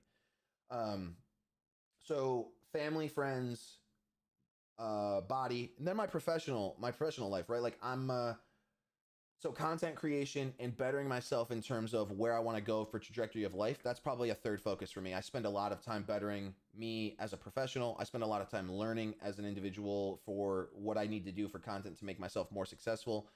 And that's certainly a focus on where I am. I'm always trying to put out new content. I'm always trying to figure out why I'm not as successful in the moment as I could be, blah, blah, blah, blah, blah, etc. But that's a focus, right? I want to be the best version of me today. That's right. And if I'm not, then I missed a step. I missed a step somewhere in there. So that's so what you just said. That's awesome. It's awesome you just said that. I'm excited you just said that. But before we leave this, I want to tell you, as your brother, immerse yourself in those 5, things that you just said. Yeah. And block everything else out in life, because life gets very complicated, right? And that's why I wanted to ask you to go into this next question. But I think it's very important that we immerse ourselves. So if, the listeners out here, if content creation and gaming is your passion, immerse yourself in it. Yeah. Immerse yourself in it always, and block everything else out, because guess what? It doesn't matter what all those other things are distractions. If that's what you're passionate about and that's what you love, go ahead and do it. Yep. So it's just, I see my life getting more complicated as, life goes on, as you grow up. It's just, life gets hard. And if you try to do everything, a lot of people say focus on weaknesses. Well, I don't necessarily believe that. I think that what you do, your strengths, you should probably just do those to the best of your ability. And then maybe if you have time, focus on your weaknesses. But so what was the one thing that you just said that I told you I was excited about? That if you're not, do you remember what it was? No, I'm not sure what you're referring to. All right. So I'm going to go into this next question. I want to know, Manny. I want to know 2 sides of Manny here. Okay. And the reason I'm saying this is because Manny has a tattoo on his arm. Yeah. I don't know if you're able to show them that right now or not. Which one? The old one? I want to see your cross. Okay. I think. Hold on. Oof. Of course, I wear a long sleeve shirt today. Like, let's see. I can probably get this up, dude. My muscles are too big, bro. Yeah. Right. All right. So you see. There we go. There we go. Old tattoo. 16 years old. 16 years old, yeah. So Manny got this when he was 16, and I don't want you to get a detailed description. I want you to give them a 10-second description of your tattoo. Okay, so drew it when I was 16. Cross, cancer ribbon, handcuffs around my ankles, and wings. So each part, I'm on the cross to represent what I thought was the biggest sacrifice in storytelling history or human history, which was Jesus' sacrifice to forgive everybody from sins. I'm not a religious person, but the ideology behind that is very beautiful. I don't have to believe in that, right? To see the symbology or the symbolism behind what that means to everybody. You can give part of yourself for people, and you should. And that's what I took from that. The cancer ribbon, we all know the story, for my mom. The chains were wrapped around me and broken to symbolize the struggle between the 2 parents. They have each of my parents' initials in there. And it's just to represent the struggle between what it's like being caught in between your parents being divorced. And then the wings being different, right? The angel wing and the demon wing was to show that, like, there's always these 2 dichotomous points between yourself, right? There's the good and the bad that are constantly fighting. And you're both of those things. You're not just all good and you're not just all bad. And you have to find that balance between those 2 things. So there's a ton of symbology in the symbol. It's something I drew when I was 16, slapped it on my arm, and honestly, it still means a ton. It still means so much because it's all still so real and so meaningful still to this day. So the good and the bad, like you were saying, and the reason I wanted to symbolize your tattoo, and you probably didn't even realize that I remember that you had that too, but obviously, I'll forget that you had that and you explaining that to me when we were 16 and everything. Yeah. So a lot of what I've been, looking at and, self-improvement and all that lately is, and one of the things I came across the other day was the best and worst you, and it goes exactly with what you just said in your tattoo. So I want to know, and Mandy doesn't know any of this was coming, just so y'all know out there. I want to know what the worst Manny, and I don't want to, big long answer about it. I want to know what the worst Manny looks like when he wakes up and he has his worst day. Is he selfish? Is he a total jackass? Is he unkind? What does the worst Manny look like, if there was a worse Manny and you could, Yeah, describe that? I think the worst version of me, I don't think I'm unkind. I think I'm always kind, but I think the worst version of me is apathetic. Is so I tend to when I'm not having firing days, when I'm not having the best version of me, I'm apathetic. Um, and I think I'm a touch narcissistic. I think I sometimes wake up with this idea that I deserve things, right? Which is so wrong, and it's not me. But sometimes you have bad days, right? You wake up sometimes and you're like, well, who is this guy? And you got to look at yourself in the mirror again and be like, dude, just you got to go back to where you were when you were working really hard on yourself. I would say that maybe I'm slightly selfish in the sense that on my bad days, I'm not as caring as I could be, or I'm not as focused on the giving portion of myself. I'm so Uh, jealous for and you. and I also think Keep that doing good. one of my bad habits for myself when it's on my worst day is laziness. Right? There's things that Awesome. you need to do. There's things you need to get done, and they're oftentimes things you don't want to do. You Um, got to do things. and you got to got to do get them. up and do You things. have to, and I think that No that's matter one of what. my worst qualities. So I would say that those are probably when I wake up and I'm having a bad day. That all is encompassed by confidence. I'm a fairly confident person, Okay. 99% of the time, but I have days where I doubt myself, where I doubt what I'm doing, and I oftentimes piggybacks all of those other emotions. And I think it leads into the fact that I'm just having a day where I'm not as self-aware as I normally am. So I'm having this day where I'm like, the worst version of me is the version where I'm self-doubting, and it So brings all those other emotions out. So what on the flip side of that, obviously, the next question is Yeah. I want to know what the best version of Manny is when he gets up. And Yeah. and at the end of this, I want you to name the best version of Manny. I don't want you to name him Manny. I want and Manny also has other tattoos. He has superhero tattoos. Sure. Manny loves content. He loves superheroes. I want you to name yourself as a superhero and what the best version of Manny looks like on any given day. If I had to give it one word, I would say driven. Driven is probably the best version of me, and it's because it applies to everything that I do. Right? It applies to my professional life. It applies to it talks about all the things that we were talking about. I'm driven to go out and work on my body and my mind.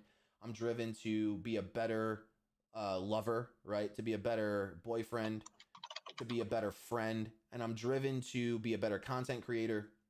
But more importantly than that, when I wake up and I'm driven, I can embrace all of the good things about myself, right? I can go out and I have this kind of want and need to open a door for somebody, or go out the extra mile to help people put their groceries in their car, do whatever it is, like driving myself to be better. So I would say that the best version is driven. If I had to relate it to a superhero, my favorite superhero is Iron Man. And I've always thought that the reason that my favorite superhero was Iron Man was because he's not super, right? He's super because he chose to take what all the things that he had and turn it into something that could help everybody else. And I think that the journey is even more important because he wasn't always that way, right? He sold arms. He was a bad guy for the beginning of his character arc. And I think that I could probably fall into that symbology, right? I don't think that I was always a great person. I think that sometimes I was always selfish, or I was always looking out for me. Um, and then I realized that you could be equally as successful while also caring about people. So the Sure. symbology with Iron Man is that he wasn't always great, but then he took everything that he had, and he has a lot, and he turned it into something he could share with the world, and be everyone's superhero as much as possible. And he didn't need powers to do it. He created his environment. I think that there's something very beautiful in that story. So you got to name him. So name the superhero? No, name. Yeah, I want you to name. I want to name. I want to name the Manny Medina's best when he wakes up in the morning, and he's at his best. Man, a name. So my superhero is Kryppkeepa. That's the superhero. Okay. And there's kind of like a backstory to that superhero and character. I'm not sure that we want to get into it right now, but I would say that that Kryppkeepa is that story now. I think I wake up the best version of me when I've done a good job mixing the two. When I've done a good job of being the person that I want to be in the future, the creation, right? The story arc, and when I'm just Manny Medina at the same time. When I can mix those two things really beautifully, and I can be Kryppkeepa while also being Manny, right? I think that's the best version of me. Awesome. So I'm gonna start wrapping it up here. I want to, we've discussed a lot here. We've been talking for quite a long time. We talked about your background. We talked about the best and worst you. We've touched on the content, everything like that. But Yeah. something you just said is, kind of resonates with me as far as just because your past wasn't probably how you wanted it to be doesn't mean your future can't be what you want it to be. Mm-hmm. And how do you, when I say your future can be what you make it, Sure. and it doesn't matter, your future can always be great, no matter, right now it's 1:00 my time, and I can make the decision that no matter how crappy my past has been, that my future is going to be great. Definitely. And with you, I mean, I'm like I said, I'm super proud of you as a brother. Thank you. You're my brother as a person. I think that this is just very the surface of what you're going to get into, and it's been very fun watching you kind of blossom into who you are, I guess. Thanks, you would say. Yeah. But your future can always be great, and the decisions right now. But I want you to talk to your listeners about how that resonates with you. For if your past was what it was, and your future is exactly what you're going to make it, probably. Yeah, I think that's the thing. So, one thing that I think people misinterpret about you can be whatever you want to be is I don't think I'm not an advocate for saying, like, if you want to be a microbiologist, that everyone has that ability to do that. I don't think that that's true. I don't think everyone can be anything they want to be, right? I want to be a superhero and I can't be a superhero. I don't think everybody has the ability to be a rocket scientist, but I think that the misinterpretation of that is everything you want to be is an intrapersonal thing. You should be the best representation of you. It doesn't mean you have to be something. You just have to be the best version of yourself. So when people say you can be whatever you want to be as long as you work hard, I don't think that that's true. I don't. I really don't. And that's just a realistic view. Maybe I'm wrong. Maybe I'm naive. It's really not feasible in most cases. That's absolutely correct. But you can be the best version of you today. And like you said, when you take your past should shape you. But you get to decide who you become into the future. Those are two very different things. Some people allow their past to shape them into a bad person or a negative person, and they're content with that, which I think is unfortunate. I think the way you should look at those things is hardships should shape you into being driven, being more productive, teaching yourself to not be those ways, to work hard, to break bad habits. That's what the past should be able to do for you. It's hard. It's not easy. I'm not going to sit here and tell you that I don't make mistakes. Everybody makes mistakes. Everybody finds it impossible on some days. But as long as you're working toward that goal, I genuinely think that that's the direction you should take yourself. I think that you should use the hardships in your life, your past, your maybe down moments, and then turn it into fuel to then know where you don't want to go back to. I agree. I think I go run a marathon right now. That's how I feel. I know, right? Let's do it. I'll be right there. All right. So, we've been on it for quite a while. We've talked a lot. Do you want to get into questions? I'm gonna let everybody know I'm not letting Manny close this out because this is totally reversed, and Manny's always going to be closing out his podcast. So I'm going to be the one closing it. But I want to ask Manny if he has any last just thoughts, ideas. This is his first podcast of many, and if you want to field some questions, let's get into it. Sure. I guess I'll just close it. Seems I'm not going to close the podcast traditionally. I just want to say thank you to everybody for being here. Thanks for everyone that supports in general. This was a big thing for me. This is something that I really look forward to in the future. I cannot wait to get bigger and better guests for you guys that are far cooler than myself. Interview them, teach you guys stuff. Yeah, right. And try the best I can, guys, to be as successful as I can for not only for you guys for better content, but for the people that we can help on the journey there. So thank you to everybody that's there. and that's been around. And for all the new people that are coming, for anybody that's listening, that's just on the podcast, for anybody that's just viewing it on YouTube, thank you all for viewing it, for being here, for being part of the journey. I appreciate it tremendously. And I love every single one of you guys, man. Okay, so I guess let's if you could at me some questions, so Michael can read them off. You can see the chat, right, Michael? Yeah. Ernie is a 38-year-old truck driver. I was gonna laugh out of that one. I really enjoyed that. Yeah. So me and Manny love humor, so I mean we like poking, we like so much, dude. It's awesome. So crazy GFG crazy KO is gonna at you some questions. Okay. So there looks like there's one right there. All right, so I see it there. Question from the audience, Manny: if your parents had not split up, how do you think that would change who you are as a person right now? That's a good question. I think, in all honest opinion, I think that it would have jaded me to a point that wasn't productive. My parents were not in a good spot, and I think the best thing that they ever did for each other and for us was to make that break when they did.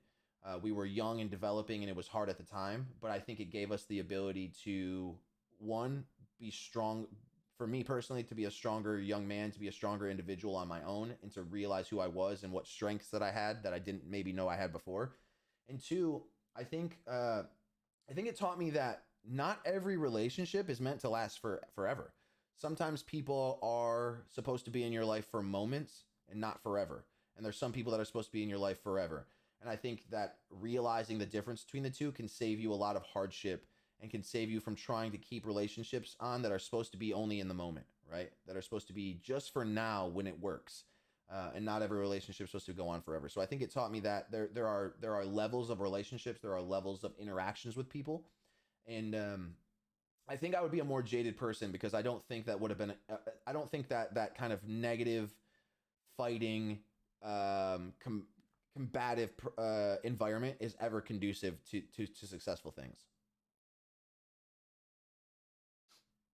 I think there's a couple more questions. I was kind of reading the yeah, please go ahead. Reading the chat there. So if you want to put, there we go. Thank you very much. Are you Kryppkeepa, superhero Kryppkeepa? Now everybody knows is that's the best Manny when he wakes up. Are you happy with who you consider yourself currently? I am. I wouldn't be a very good version of me if I wasn't happy. I'm not content. I would say that that's probably the best way to describe it. I don't think I'm content with who I am. I'm consistently improving myself, or at least trying to do that. But I am happy. I am happy with who I am. If I was unfortunately, to pass away today, I would be very happy with who I am in the moment, what I've done in the moment, and how I've positioned myself in my life to be successful, not only financially and personally, but in the way that I've impacted other people. I think that I would be happy with that. Awesome. Oh, we got another one here came in. Would you say part of why you're so passionate about charity is due to growing up in some sort of poverty on top of dealing with family health problems so young in your life? Great question. 100%. I think, like I was saying before, I think that one of the biggest driving factors is realizing, like, you don't realize it as a kid when you're getting commodity. You don't realize that as a kid when you're going to the pantry, and you don't realize as a kid when you have some questions underneath, under the tree at Christmas, that somebody else did those things for you. You know, they didn't know you, they didn't care about you personally, but they cared about people. And that stuck with me forever, especially when I got to the age where I was aware enough to be like, this is so meaningful. And I've always, or at least now at this point in my life, have been striving to give that to as many people as I possibly can with my platform. Myself personally, I try to donate my time and my money to do the right thing.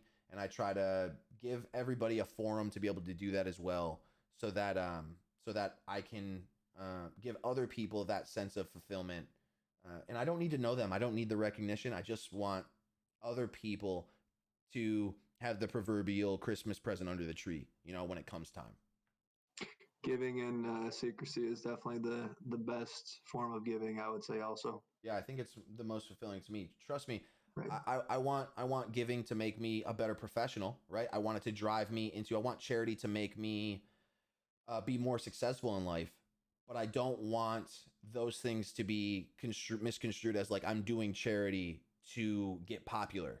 I want my popularity to rise because of charity, and I want my charity to rise because of popularity. And I don't need at the end to be like, Krypp was a saint. I just need it to make a difference. That's all. I got a lighter question that just came through. Favorite music and favorite artist. Favorite music and favorite artist. I would say my favorite artist. I have two favorite artists. First one would be Eminem. It structured who I was as a young man, and I've always loved his music. It just kind of spoke to me. And the second would be Tom Petty, which is really, really random. Tom Petty That's is you, full circle. yeah. That's me. That's the dichotomy between me. I've always loved the kind of love ballad singer songwriter style. And I've loved Eminem's kind of edginess and willingness to just say what he needed to say in an environment that probably wasn't always so accepting of what he wanted to say. So and if I had to pick one genre, I would say hip hop because it encompasses so many things, but rock is right there behind it. He definitely, Manny and all of us kind of, all of our little friend group that we have and, grew up with, we enjoy full circle, the country, rock, rap, everything. We're very diverse when it comes to music, I would say. There's one question that just came through that, Manny, actually, I would like you to know because this could probably be a whole podcast in itself. Okay. And it's from Pyramid Head 49. What is your best advice for people who feel like they're stuck in life, and also mostly for the people who are tied down doing something that is stopping them from greater opportunities? And I think that is a question not only from Pyramid Head, but also probably for millions of people out there. But I think Yeah. that could definitely be a podcast in itself. But Sure. if you want to answer that high level, I think it'd be a great idea. Okay, so first off was what is the best advice you have for people that feel stuck in life? I think the first piece of advice that I would say for somebody that's stuck in life, if I had to give you one hot point, it's to change your world. Okay? And this doesn't mean you have to move out of your house. It doesn't mean you have to move to your state. It doesn't mean you have to get rid of all your friends. I mean, change your world can be so many things. If you know what you want, start putting the puzzle pieces together right now. Doesn't mean you have to be there tomorrow. Just start putting the puzzle pieces together today. If you think that getting more physically fit is going to help you, start by 1 or 2 days a week. Just go to the gym. Don't think about going to the gym. Don't maybe go to the gym. Do it. If you feel like learning more is going to help you, grab a book and stop kind of reading it. Read the damn book.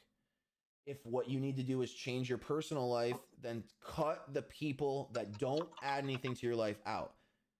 Stop questioning the decisions. Here's the thing, you're going to make mistakes whether you do things or not. And if you don't go for the things you know should be productive, then you're not going to do that. The single piece of advice that I can possibly give you is change your world today. Stop waiting for tomorrow. Change it today, okay?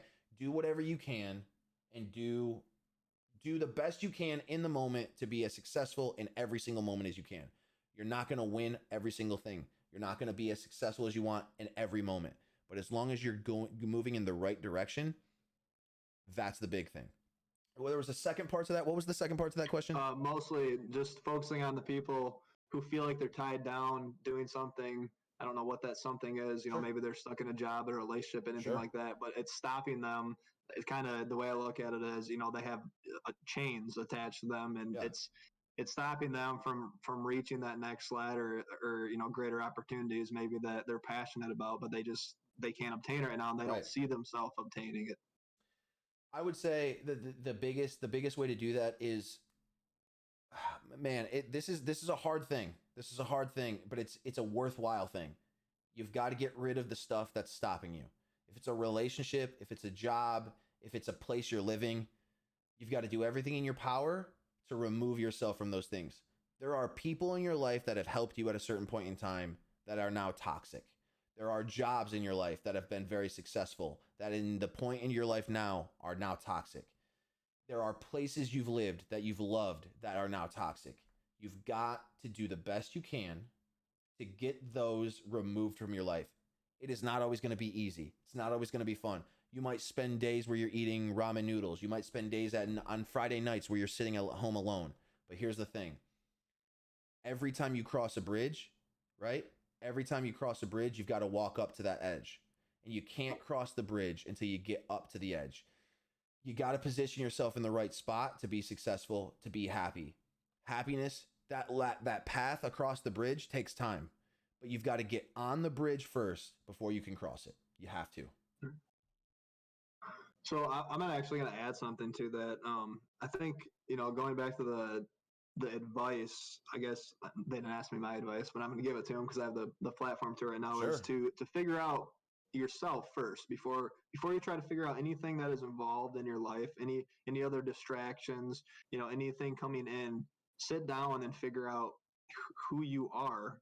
And if it takes time, that's okay. But you'll find way more fulfillment, as for you finding who you are and what you're passionate about and what you want to do. And then I would say, start getting into, your greater opportunities in your life and everything like that. But I think if you sit down and figure out who you are and what you want to do and your passions, I think that'll take care of itself also. Definitely. So, and then the second thing I'll throw in there is just decide to do it. And you can decide to do that right now. Life, you think life gets easier and then it just gets harder. And, it's just what we do. We just survive and thrive. Right. So. Exactly right. You have to know where you want to be. And if you know where you want to be, you can set yourself a goal to get there. I guess let's one or two more questions and then we'll wrap it up, Papa. Yeah, they asked for a quick recap of me, my background. I'll just give a high level recap. Manny and I, brothers, best friends, growing up our whole lives. We haven't lived by each other too much, but it doesn't matter. As just far as me, I guess you could say I do quite a few things. I've done a lot of things in my journey in life. I'm 29 years old. Most of my identity was wrapped up in baseball, and it's not anymore. I have a family, finance, management, business, kind of entrepreneurial mindset. I got a hat on here. It's called Nagulu. I'm not promoting it too much right now, but it's something that Manny's probably going to be helping me with in the future, even though he doesn't know. But it's going to be more focused on helping maybe athletes, military with the veterans with the mental health side of things. So it's going to be a brand and it's going to be out there also. But that's just touching on me a little bit. Let me go down through here. Did we lose you, Manny? Did we lose him?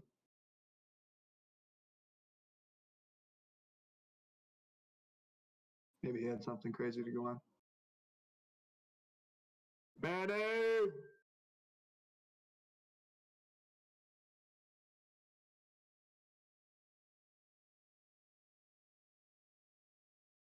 He left his own podcast. I totally agree with you.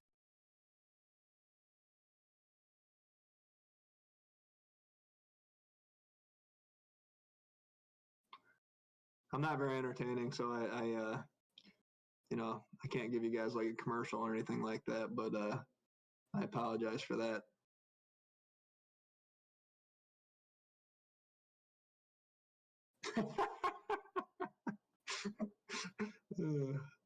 What did I do? What do you do for a living? All right, I'll go. I guess I'll just take over and host this for a second here, so I can help my buddy out.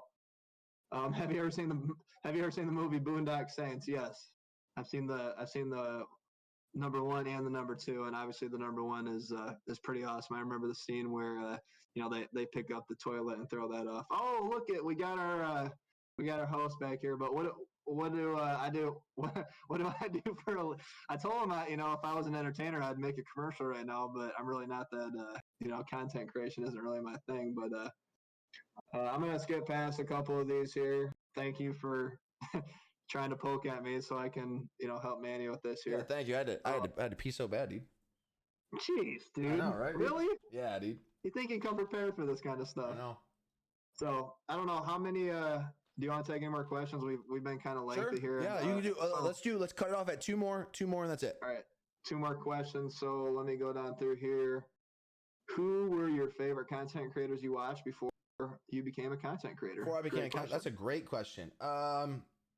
So let me see. So Joe Rogan, right? Joe Rogan, one of my favorites, just because of how compelling his guests are and how keen he is at entertaining and interviewing people.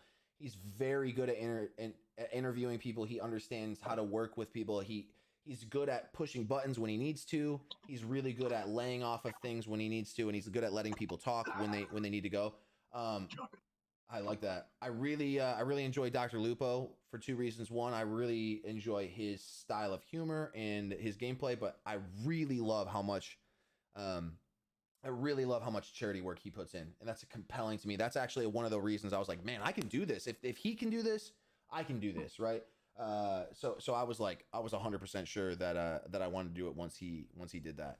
So I would say Joe Rogan, Dr. Lupo, and you know what's really funny is a random one that nobody talks about is Jon Stewart. So Jon Stewart was always compelling to me. There's a reason why, and it's because he knows when he needs to be serious when it comes to news, right? He covered the news. He did a funny comedic show about the news, but he also knew when he needed to be serious. So he had this really beautiful switch on. He knew when he needed to be emotional and heartfelt, but he also was able to take the news and spin it into a really silly, funny, approachable way to listen to people talk. And that was always something that I thought would be a really cool thing to do. It's something I always wanted to do, which is one of the reasons why the podcast has always been so compelling to me, is because I was able to take things that were modern day problems or modern day occurrences and talk about them in a way that I thought I could be lighthearted, and if I needed to bring a really touching emotional spin to, that would be fantastic. So those would be my three: Dr. Lupo, Jon Stewart, and Joe Rogan. All right, so we got time for one more question. Okay. Manny, I want you to look at the chat though, and I want you to take Pyramid Head 49's question. I want you to note it down, please, because I think in one of your upcoming podcasts you need to answer that question for them. What advice would you give to us here who may be thinking of a charity stream? Would you co-stream with people who have never done a charity stream, or at least watch if they ask? And when it's over, give them tips on where they could improve for the next charity stream. Absolutely. Okay, so or you can answer it right now. That's fine. Yeah, sure. Do you want me to answer it right now? I can answer it right now and go into it more later if you like. Yeah, go answer it right now, and then this will be our last. Shit. Let's do two more. Okay. Answer that one, and then let's go to the last one, and that'll be it. So there are no more questions on the board. Okay, two more. She said that, or they said that. Yeah. So go ahead. What advice do you give to those who be thinking about charity streams? My advice would be do it. Don't think about it. Just do it. There's nothing wrong. Here's the thing. What if you raise $5? If you raise $5, that's $5 that whoever needed that money didn't have. Okay? It's not about big numbers. We get misconstrued in like trying to relate ourselves to big numbers. The biggest mistake, in my opinion, the biggest mistake you can ever make is relating yourself to somebody else's success, because it doesn't matter. If I relate myself to, Muhammad Ali as a boxer, then I'm never going to be a good boxer. But if I relate myself to how successful I can be as a boxer, there's one day where I could be a great version of me as a boxer. The same with charity. If you relate yourself to how much money somebody else could raise, then you'll never be successful compared to what you could be. Who knows what you could do? My first advice is just do it. Stop thinking about doing it. Stop worrying about doing it. Ask for advice. Pick a charity that you care about and do it. Make sure it's something you care about. Don't do it because it's something that somebody asked you to do. Don't raise money for something you don't love. Do it for something that truly drives you as a passion. 2, would I co-stream with people? Absolutely. As a matter of fact, within the next coming month, we will have our very own nonprofit that anybody that would like to raise money for will be raising. It's going to be called Players versus Everything. Tater, myself, and my good friend Stidham are all starting a brand new nonprofit. It's already in the works. The legal stuff, the legal stuff should be done here within the next month. We will have it, and then what in essence what it is it's a content creators platform for anybody that creates content and they want to raise money. Every quarter we'll raise money for a new topic that we vote on.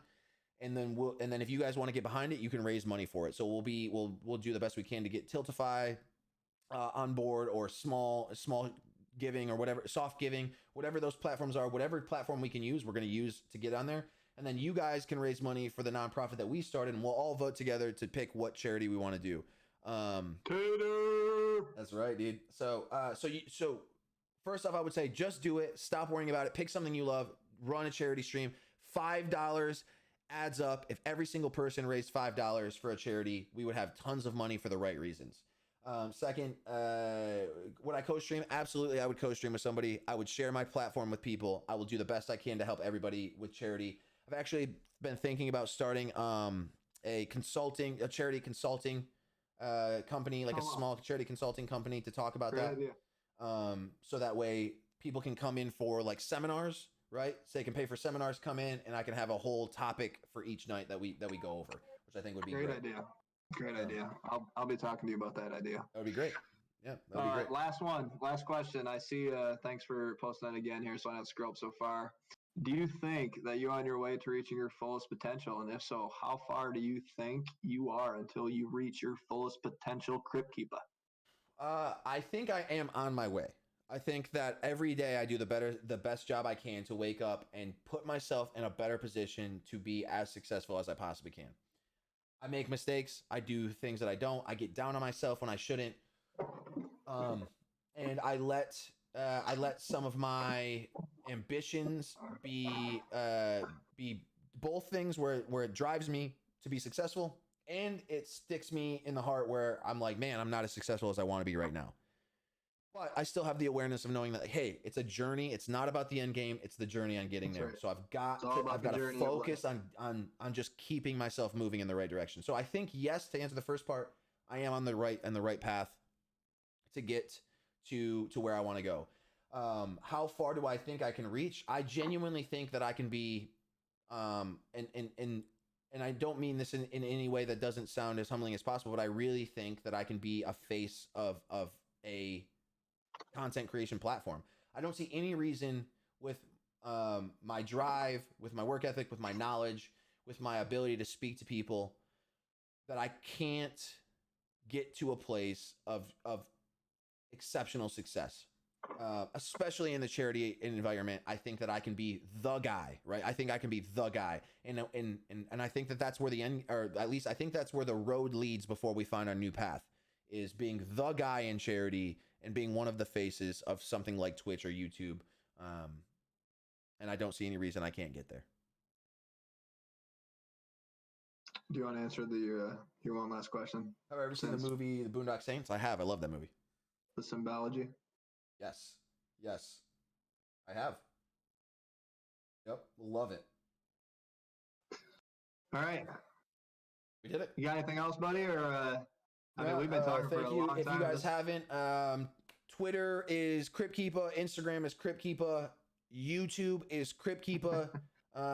If you guys haven't checked all those out, please go check them out. This is going to be uploaded on YouTube. If anybody missed part of it and they want to go rewatch it, all of the podcasts will be uploaded on YouTube, so you guys will be able to watch them all there. There's going to be a new guest. We have our next guest is 2 weeks from now. We have a young lady named Megan. She's a cybersecurity expert. She's going to be talking about cybersecurity and where the faults lie between Discord, Fortnite, and Apex Legends, and to show us how people can get our information based on those things. So it's going to really impact a lot of the people that play video games and or use Discord.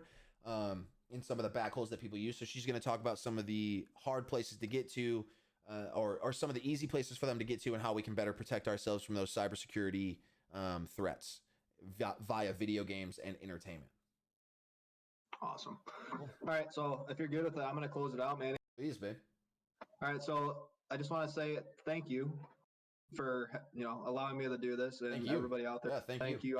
This is new to me, and thank you for listening, and thank you for allowing, Manny and I to discuss about these topics. And this is Manny, and this is Manny. That's Kryppkeepa. That's who you wanted to learn about. What I would ask, from what I've been seeing, and like I said, I'm this isn't my space. This isn't my industry. This isn't my space. This is my best friend's space, and maybe I'll help him in the future here with this. But conversing with him through these podcasts, send him and I don't know if Manny, wants this or not, but what I'm gonna say is gonna help him is send him topics. If you have topics and ideas that you want Manny, that are very important to you, like I said, for for the best advice for people, like the question that was fielded here earlier, that itself, I mean, that can be a great podcast to talk about. Definitely. I mean, Manny and I could discuss that for an hour and a half, 45 minutes, whatever. He could find somebody to interview that has a significant, interesting story. And so any kind of topics that you guys have, please send to Manny. And I mean, the more the better. It's just, it's just called brainstorming, really. And I'm sure he would really appreciate that. So I would. yeah, just send topics, and if you got ideas, put them out there. No, I mean, the thing is, I want to say thank you again, and good luck with the podcast. The thing I want to leave you with is, we talked about a lot of success and, what success looks like and everything like that, but please just don't be successful.